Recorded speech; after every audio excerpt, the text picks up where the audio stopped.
When we consider the subject of prayer, there are three layers of prosecuting prayer.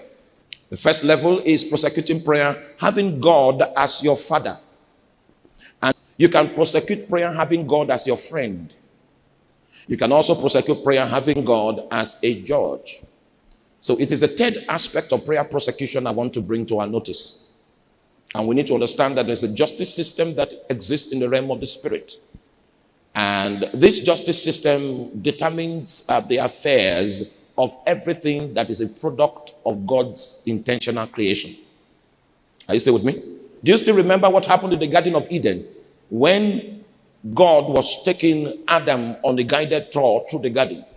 When they came into the midst of the garden, God told Adam, he said, in the day that you eat of this fruit, the position of the justice system of heaven is that upon your partaking of this fruit, you will die. That's a revelation of the layer of justice that is established in the invincible realm that has jurisdiction and implication in the natural realm. Many believers do not understand that the content of the justice system that is in the invisible realm has great effect on your life in the natural.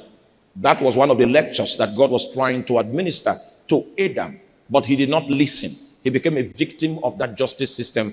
And because God had scheduled the life of man to evolve on the basis of inheritance, every man that came from the loins of Adam had his status before God. Do you understand that? Until God, operating as a lawgiver, decided to change the premise of that bondage and to create an outlet for the possibility of salvation. When God operates in these three levels, what he's trying to work out in your life is salvation. And I need to take you to the book of Genesis chapter 4, verse 8 to 12, to bring you up to date with the proceedings of this court. And Cain talked with Abel, his brother, and it came to pass when they were in the field that Cain rose up against Abel, his brother, and slew him. And the Lord said unto Cain, where is Abel thy brother? And he said, I know not. Am I my brother's keeper? And he said, what hast thou done? For the voice of thy brother's blood crieth unto me from the ground. Give me 11 and leave it there. Because 11 is the judgment that came from that court. I will need to expose you to the proceedings of that court before I show you the kind of judgment that issues from that court.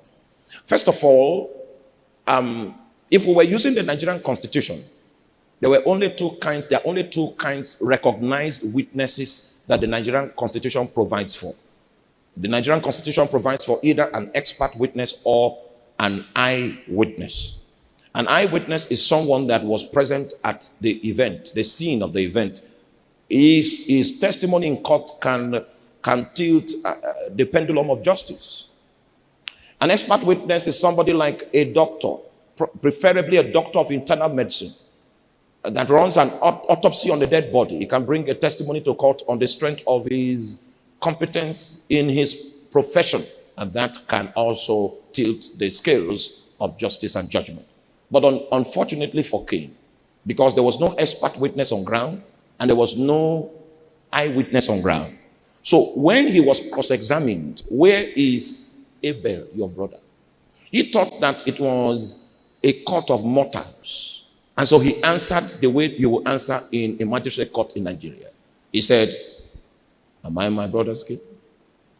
Because if it were a magistrate court, they would not have had anything on him, because there is no eyewitness and there is no expert witness. But unfortunately for him, the constitution the court he was operating under had a constitution that could accept the witness of blood. Blood was competent witness in that court. Whereas Cain never knew that blood has an utterance that is so tangible, it can stand in the dock and bring about a witness and place a demand on the justice system that is in that layer. He had no knowledge of that. And the fact that he didn't have knowledge of it did not affect the proceedings. I know many of you here don't know that there's a justice system that is established in the layer of God. In order to clear Cain's doubt that he was not sitting before mortals, the case file was brought. The case file that was left with the registrar of the court was retrieved. And this was the content, verse 11. And now thou art cursed from the earth. Oh. Wait, case file. Now thou art cursed from the earth, which has opened her mouth to receive thy brother's blood. So what was in the case file was that the blood of Abel, there was a portion of ground that received it. Even that portion of ground, actually, he said, you are cursed from the earth. Which the curse began from that part of the ground that opened his mouth to receive Abel's blood. Now, this man is not aware of the fact that there are infrastructures in the visible realm that can testify against an individual that is in the dock in a court of the invincible status. He said, you are cursed from the earth. And the implication of this curse is that there is no territory upon the face of the earth that Cain can establish his destiny. Have you ever seen a seed that there is no ground on earth that you can plant it for it to grow? That was how the destiny of Cain was after the verdict that came from the judge in this case. Cain was going to be a fugitive. Anything he tries to establish, no ground on earth will be able to accept his destiny. So the best he can be is a wanderer. And that status was put in place by a court.